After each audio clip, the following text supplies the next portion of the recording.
Assalamualaikum warahmatullahi wabarakatuh. Kembali lagi di Lesson Education. Oke, pada kesempatan kali ini kita akan melanjutkan pembahasan soal-soal dengan tips dan trik supaya nanti ketika kita mengerjakan soal CPNS 2021 kita sudah tidak kesulitan lagi ya, teman-teman. Nah, teman-teman, di sini kita masuk ke bagian yang ke-9 dan kita sekarang akan membahas tentang penalaran analitis. Tapi sebelum kita masuk ke soalnya, bagi teman-teman yang baru bergabung di channel ini, jangan lupa untuk klik tombol subscribe dan jangan lupa untuk aktifkan notifikasi loncengnya supaya tidak ketinggalan video bermanfaat yang lainnya. Oke, sekarang kita masuk ke pembahasannya ya, teman-teman.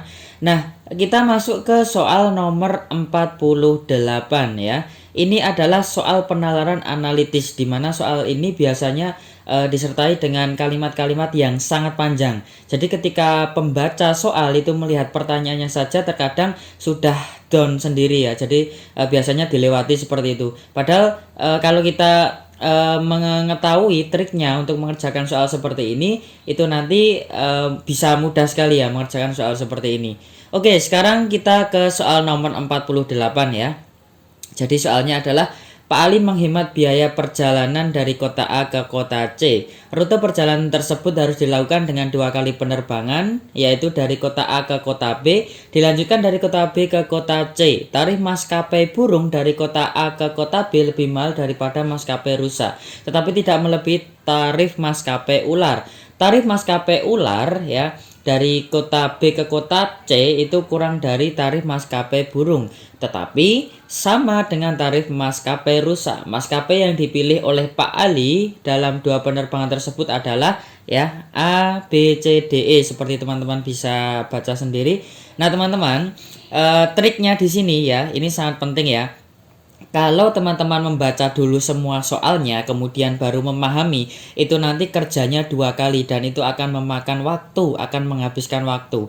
Nah, di sini teman-teman saya kasih triknya ya. Nah, ini soal ini saya kasih warna supaya mempermudah untuk kita memahami ya. Jadi seperti ini. Triknya itu adalah baca per kalimat ya, jika perlu ditulis di lembar coretan ya. Jadi bacanya per kalimat ya, baca per kalimat. Dan yang penting ini adalah tulis informasi secara singkat per kalimat ya. Nah, di sini per kalimat sudah saya kasih warna. Yang pertama adalah yang warna kuning. Pak Ali menghemat biaya perjalanan dari kota A ke kota C. Menghemat biaya. Artinya, kalau menghemat biaya itu yang ditanyakan nanti adalah biaya yang termurah ya. Jadi diorek-orek saja teman-teman, diorek-orekan lembar coret-coretannya. Nah, kemudian di kalimat yang kedua, rute perjalanan tersebut harus dilakukan dengan 2 kali penerbangan dari kota A ke kota B, dilanjutkan dari kota B ke kota C. Sehingga di coretan teman-teman bisa ditulis seperti ini. A ke B, kemudian B ke C ya. Tidak perlu ditulis kata-kata, ditulis arah panahnya saja supaya menghemat waktunya. Oke, sekarang kita lanjutkan ke kalimat yang ketiga. Tarif maskapai burung dari kota A ke kota B ya, dari kota A ke kota B itu lebih mahal daripada maskapai rusa ya. Jadi bisa kita tulis dari A ke B ya, maskapai burung itu lebih mahal daripada maskapai rusa ya. Kalau saya seperti ini, yang semakin di atas itu yang semakin mahal. Tapi nanti di coret-coretan tidak perlu ditulis murah mahal, ini akan menghabiskan waktu ya. Ini hanya saya gambarkan supaya mudah saja. Jadi maskapai burung itu lebih mahal daripada maskapai rusa. Berarti saya tulis burungnya itu ada di atas, rusanya ada di bawah. Artinya maskapai burung ini lebih mahal daripada maskapai rusa. Nah, nanti lebih singkatnya nanti teman-teman bisa menuliskan inisial maskapainya saja, BR misalnya. Ya, itu hanya caranya untuk menghemat. Nah, kemudian di soal selanjutnya ini tetapi masih ada lanjutannya ya. Tetapi tidak melebihi tarif maskapai ular. Artinya maskapai burung itu tidak melebihi maskapai ular ya. Sehingga bisa kita tulis seperti ini ya. Maskapai burung tidak melebihi maskapai ular. Bisa saja maskapai burungnya itu harganya sama dengan yang ular, tapi bisa saya tuliskan seperti ini juga teman-teman ya. Jadi dari kota A ke kota B itu yang paling mahal itu adalah maskapai ular, kemudian yang di tengah itu adalah maskapai burung, dan yang paling murah itu adalah maskapai rusa.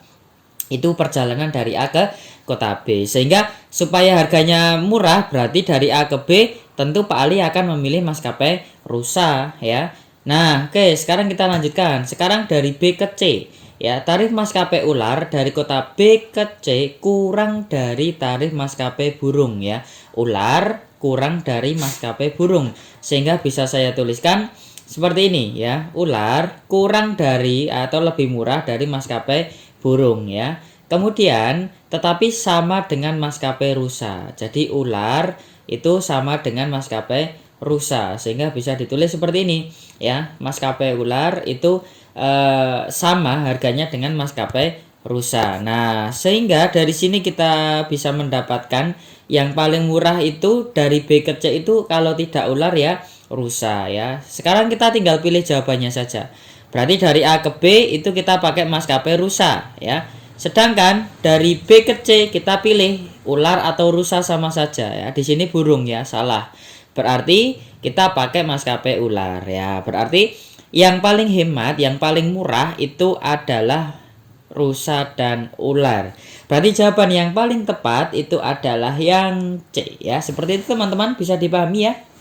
Jadi ini saya kasih warna itu supaya mempermudah untuk saya menjelaskan ya. Tapi nanti ketika teman-teman itu mengerjakan soal itu, teman-teman itu baca per kalimat, kemudian ini tulis informasi secara singkat ya. Tidak perlu membaca soal 2 kali karena ini akan menghabiskan waktu. Oke teman-teman ya, sekarang kita lanjutkan ke soal nomor selanjutnya. Oke teman-teman, sekarang kita lanjutkan ke soal nomor 49 ya. Untuk bisa terpilih menjadi pegawai teladan. Nah, ini karena tadi sudah saya jelaskan ya, untuk menghemat waktu kita tidak perlu saya baca dulu semuanya. Akan tetapi akan saya jelaskan dengan trik seperti tadi ya. Ini untuk mempermudah saya menjelaskan, saya kasih warna per kalimatnya ya. Jadi nanti teman-teman membacanya per kalimat ya.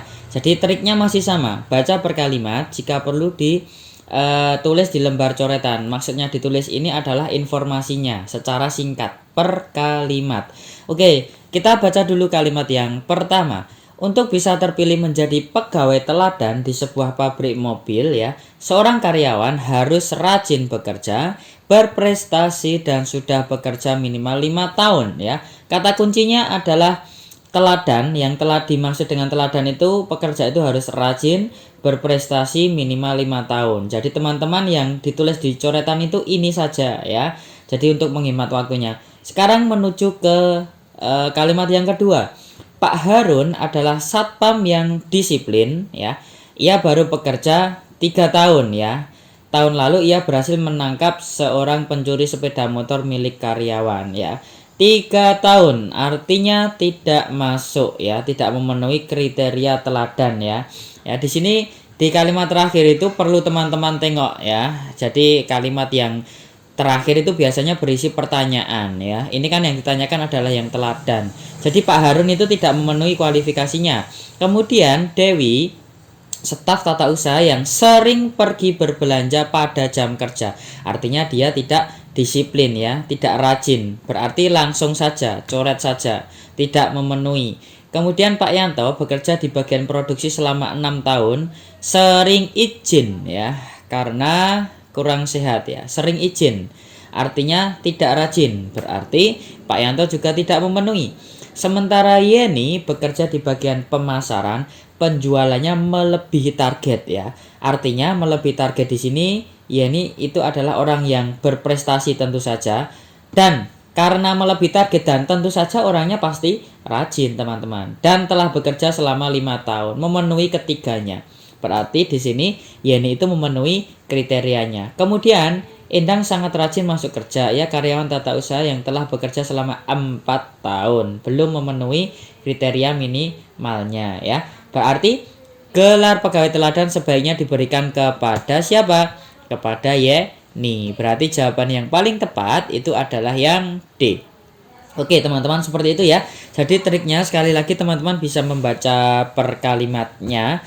Jadi tidak perlu dibaca dulu semuanya ya. Yang perlu dilirik itu adalah kalimat terakhirnya dulu ya.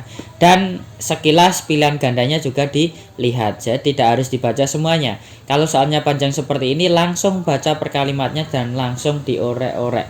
Oke, mungkin itu teman-teman yang bisa saya sampaikan di video kali ini, semoga bermanfaat ya.